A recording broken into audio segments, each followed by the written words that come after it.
Hello and welcome to the next edition of H. Paul Models and the final episode of the Battle of Britain diorama. I've made 4 models, well 5 and one I broke, so I'm ready to put the whole diorama together on the base that I've made for it already. So looking at these models, I'm going to build up the diorama base, starting with the sky at the back here and then working down to the groundwork afterwards. I'm starting with the sky effect because I think that'll be easier, and then I can wire and do all the bits and pieces as I go. So let's crack on. So I've already given the base a coat of lacquer, primer, and I've got 3 paints, so a dark blue, a lighter blue, and then Airfix is very light blue. So what I'm going to do is start off with this blue as the main coat, dark blue up towards the edges, and then a light blue, just wispy bits with the airbrush. What I'm thinking is a lot of the box art, if I can find one of an aeroplane, a lot of the box art, like this tomahawk for example, it's dark with wispy whites and lighter blues, so I'm going to try and recreate that on this one. So what I'm going to do is I've got an old paintbrush somewhere. There we go. I've got this paintbrush. I'm just going to gently brush it on in small thin layers and see where we go from there. So starting with the light blue. Oh crikey, all over my fingers. We've started. Oh dear. And then I'm just going to work that in. I could use a rattle can, but that's sort of, I don't know, I want to do it by hand. I think that would just be a bit more, it's a bit more me, shall we say.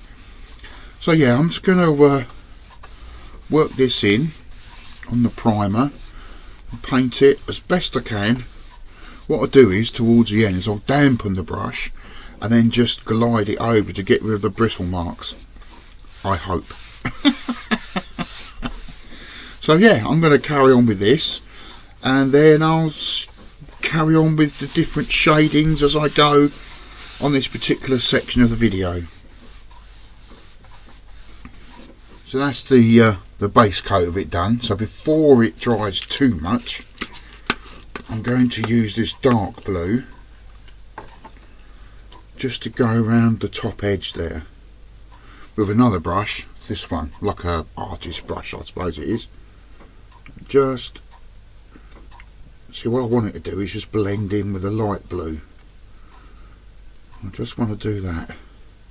I'm not at all a professional artist, and you'll probably see in that with my painting, but it's just to try and merge the two into like a, I don't know, so it's high sky, low sky sort of thing. I don't know, I'm not arty-farty, I'm not sure what's what and who's this and all that sort of stuff. Yeah, so I'm just going to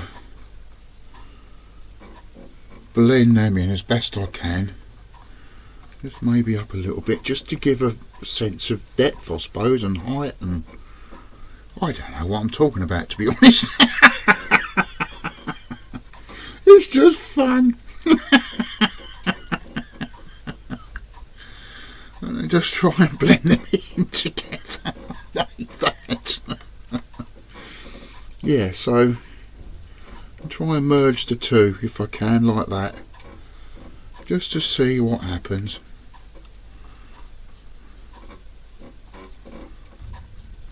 Quite like that. In fact, I can see it better on the camera than I can when I'm doing it, because yeah, being right in front of me under this bright harsh lighting, it's difficult, but on the camera screen it looks quite good. So yeah, I'm just going to let that sort of merge and dry overnight now, and then we'll see where we are tomorrow evening when I come back to it after another day's graft at work.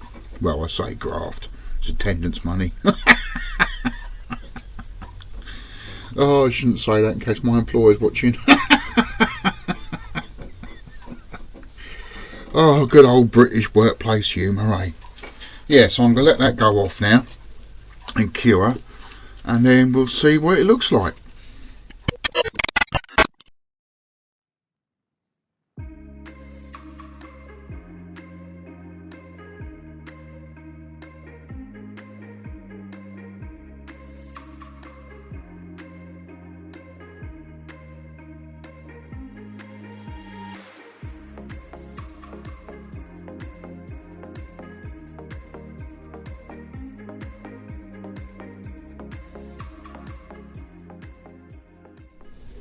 You'll have to excuse my voice, I'm still trying to recover from the cold I mentioned in the captions. I've done some work on the diorama base and done a bit of wiring, so one of the spits is working. The prop's spinning up, which is really good. I've done the base colours, so now I'm going to add a bit of humbrel grass green just to help with the shading and whatnot. So here goes nothing.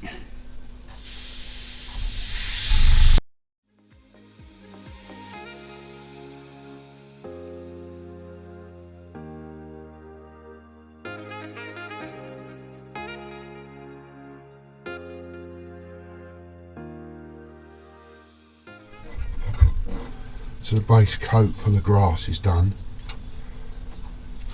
but what I'd like to do now is, for a bit of variation, is probably put a country lane in somewhere.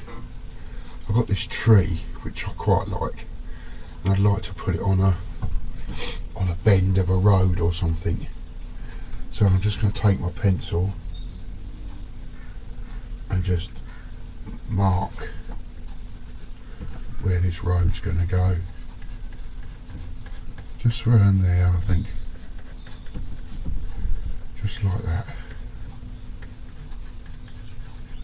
Try and keep them parallel.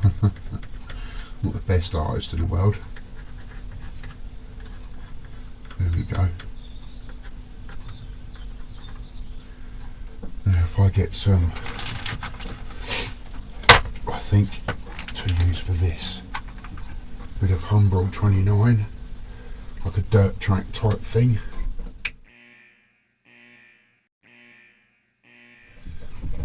Yeah, so that 29, I've just added a couple of drops of thinner and it's usable again. There's a few lumps, but I'm not really all that fussed by that. So give that a bit more of a stir. Bin the cocktail stick. Let's find a suitable brush.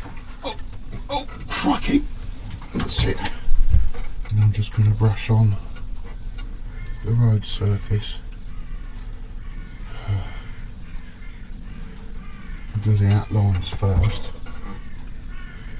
So when I get brush happy, I know where I'm supposed to be painting. Hasn't got to be accurate. It's a country lane, really, nothing else. And I'm just going to paint that in, and then I'm going to make it look a bit trodden down and used. A little bit of a bend like that, I think, in there, just to add a bit of interest to the diorama. Like that, just the road, that's it. Now I'll carry on painting the inside and then we'll stick the tree on. When mounting trees, I always find it a good idea to use a pin to make sure it stays where you want it. So what I've done is I've cut a little bit of a paper clip off. I can pick it up with my fat fingers, which is there. I'll drill a hole in this. Grind, really, I suppose.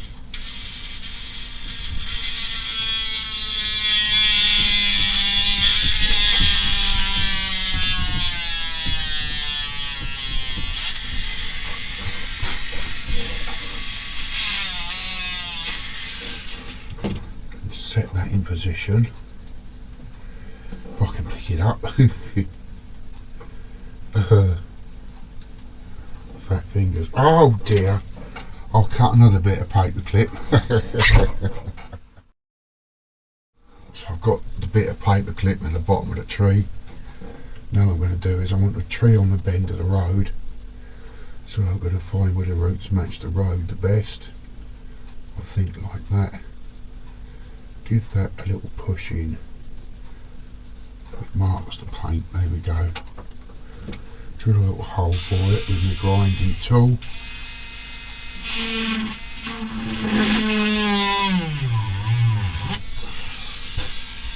I shouldn't worry about the paint coming off too much, that's fine. Need to cover with the tree anyway.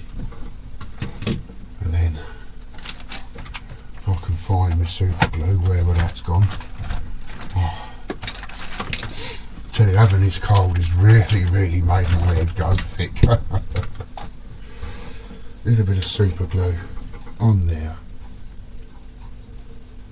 Like that. Pick up the tree and stick it in the hole like that. And that should set really well.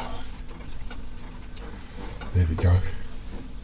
I'll let all that go off and then I shall look to doing the grass. Right, before the paint dries on the road, I'm going to be a little bit cheeky. PVA glue this glass like that, just in the middle of the track like you would see in a normal country lane. I'm not going to do tyre tracks or anything because it isn't about the road, it's about the plains, but just to make it a bit more realism, a bit of depth, just add these little tufts of grass, not everywhere, just in groups like you would do on a normal country lane. Yeah, just to add a bit of interest, more than anything else. So it doesn't have to be absolutely perfect, just a little bit of interest in the middle of the lane where the vehicles go up and down. Just like that.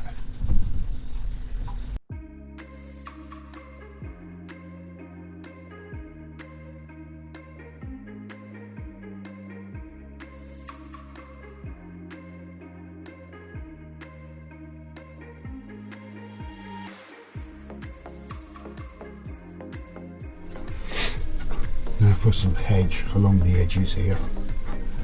So using my PVA brush very carefully, put some thick layer of PVA down.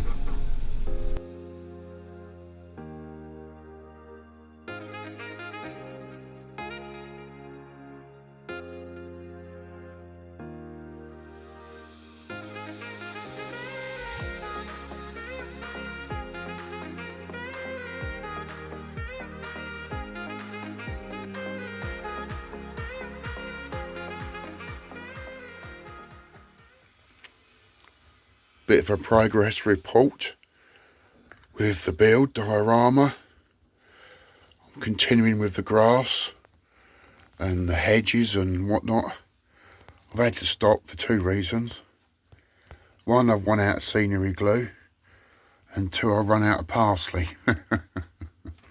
So I'll go and I'll make some more scenery glue, and I'll get some more parsley from the local supermarket. Good thing is, Spitfire's still spinning up, which is brilliant. Onwards and upwards.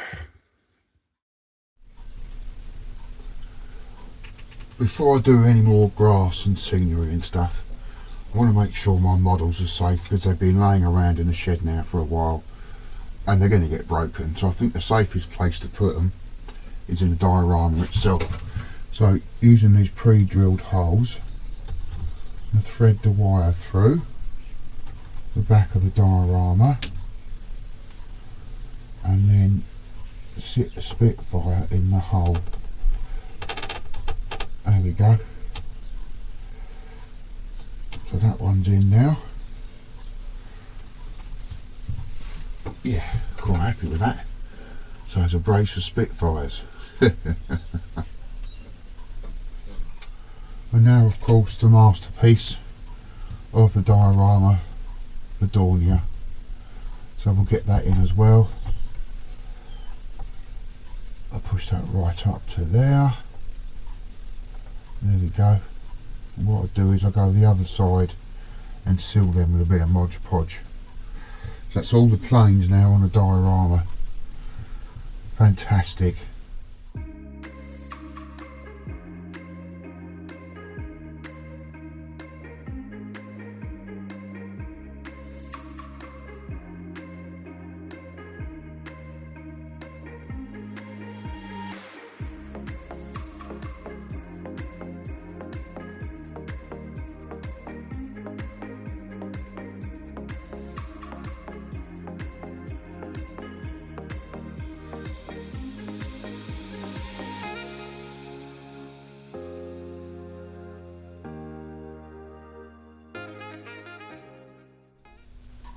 So there we go, I've finally done a Battle of Britain diorama.